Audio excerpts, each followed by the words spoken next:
We want to introduce you a Qing Dynasty bronzeware, as it is a representative product in Qing Dynasty. This is a bronze weight which is for measuring weight use.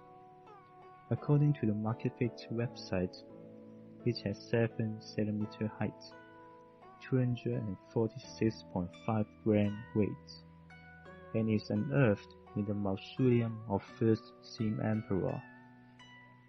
An additional chemistry knowledge is that bronze is a copper alloy which can resist a corrosion more effectively than poor copper. So, because of this bronze weight is made by bronze, it is kept almost intact when it is unearthed. It is now collected in Emperor Qin Shi Huang's Mausoleum Site Museum, and the museum collection serial number is 002838. This bronzeware side face has multiple facets. Let's count the facets, shall we? 1, 2, 3, 4, 5, 6, 7, 8, 9, 10, 11, 12, 13, 14, 15, 16, 17. So, there are 17 facets in the bronzeware side face. Each facet is marked with different inscriptions. According to Li 2017, the content of the inscriptions is consisting of the first emperor's 26th year edict 221 beads, and the second emperor's Qing Ershi first year edict 209 beads. Li 2017 also stated that the inscriptions can verify the Qing Emperor unification of weight measurement. So thanks to the bronze material, the inscriptions can be kept well to researched by the historian. On top there is a hole for the hook or rope. When users want to weigh, the weighing scale can hook or use the rope to type the suitable bronze weight hole. Although you cannot see the interior of the bronze weight through the 3D model, the bronze weight is hollow.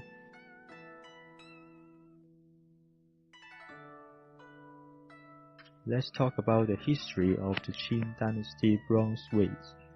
A weight is a product when the social and economic development of a society reaches a certain level. After the Qing first emperor unified China, he issued an edict to regulate the measurement system of length, volumes, and weights throughout the empire in 221 beads. Li 2017. This bronze weight is a product under the edict. Also, the edict marked in the side face at the side of this bronze weight is a prototype or standard for the weight measurement system. The regulation of the measurement system is the policy to ensure the Qing government can receive higher accurate amount of tests. If there is more than one measurement system, the transactions will be in a confused state. For example, a city attributes 1 kilogram gold in his measurement system to government, but this gold is measured as 0.5 kilogram in the government's measure system. Then the government does not receive enough gold. If every city has a similar situation, the government's national treasury will have a deficit. On the other hand, regulation of the measurement system is a way to display an authority of the government. Every people must follow the measurement system and issued by the government to pay the right amount of tax. If they do not follow the measurement system, the payment of tax may less than regulation and they will get punished. The material selection of these bronze weights might be a multifaceted consideration of Qing producers. In order to produce a weight that keeps for a long time, Li 2017 stated that Qing producers can choose stone, pottery, metal. If the producers want to use the stone to mass-produce weights that all have minimal weight deviation, they have to collect enough stones that all have similar weight too.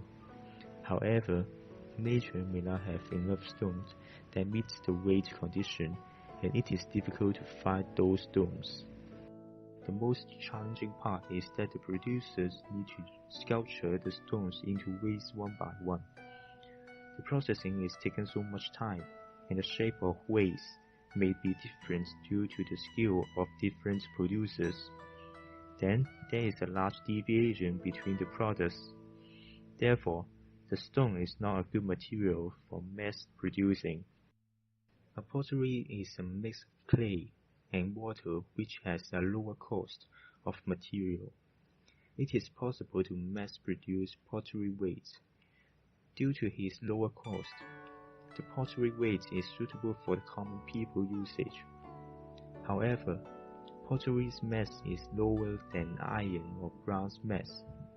It means that if a pottery product has the same weight as the bronze product or the iron product, its size must be bigger than those two metals. Then, Qing people will store a fewer amount of the pottery weight than an amount of the metal weight in the same storage space. On the other hand, pottery products are easy to be broken. They needed to be kept carefully, and this situation will increase the maintenance fee. Then, due to the technology, Qing dynasty may not lay the surface smooth road between cities. The surface uneven road can break the pottery products easily when the pottery products are delivered. Therefore, pottery is not a good material for storing and transferring. Metal like iron and bronze is a hard, enduring material for mass producing and safe distribution by the Qing government. Unlike stone, metal is a material that produced by similar physical and chemical composition. But using modificatory technique like sumoulash, Qing producers can mass produce metal weights to ensure minimal deviation of each product. And unlike pottery, metal is hard and not easy to be broken.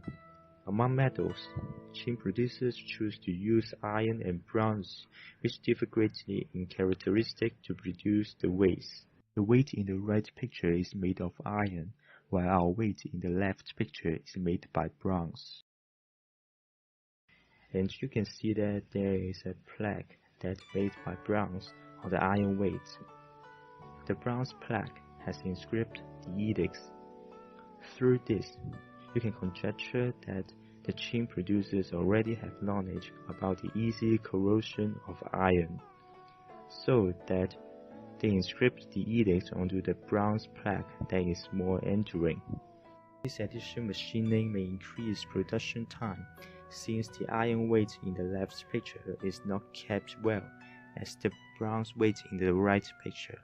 Through both of the appearance, bronze weight is more enduring than the iron weight. Furthermore, the environment is also a major element for choosing iron or bronze. Raining and moisture can corrode the iron quickly, and this situation will increase the maintenance fee. Therefore, bronze is the most suitable material for mass production, distribution, and conservation.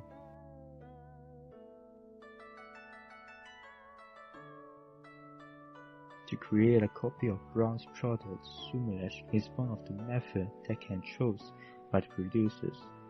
Here's a simple introduction about sumoulash. There is a bronze weight which is an original model. You can see that it is U-shaped and it is empty inside. Also, there are some inscriptions on the model. So let's talk about how to complete the sumoulash. First, we need to put some clay to cover the outside of the original model. Because of the feature of the clay, they will print out the inscriptions from the model. Then, a mold is done. What we need to do is to cut the mold and separate it in multiple parts, because it is easier for us to separate the model and mold. In this example, we will separate it in 3 parts. At this time, we can take away the model and combine the 3 molds back together. Then you can see the traces on the mold because of the cutting. So now we get a complete mold here. Next, we need to reverse the mold. At this moment, we need to hand a material which is matched the shape, but smaller, because we need to create a bronze product which is hollow too. Then we just need to pour the bronze solution inside the gap until it's full. Finally, we just wait for the solidification, then pull out the material that we've handled and take the duplicate product. The simulation is finished. However, LEED 2017 stated that the simulation is not a feasible procedure for copying the product.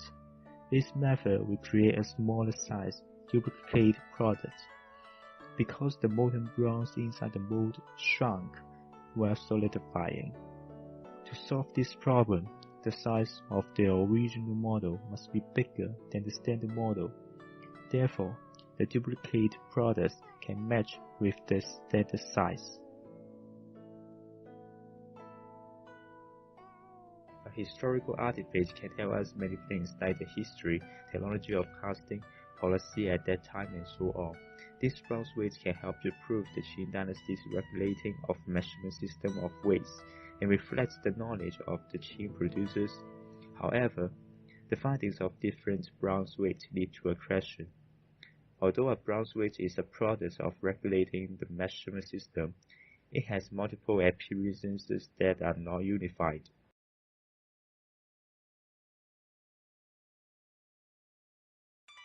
We can assume that there were multiple processing fields in Qing dynasty to produce different kinds of weights rather than a single processing field concentrated to produce the weights. Anyway, the bronze weight is a valuable product.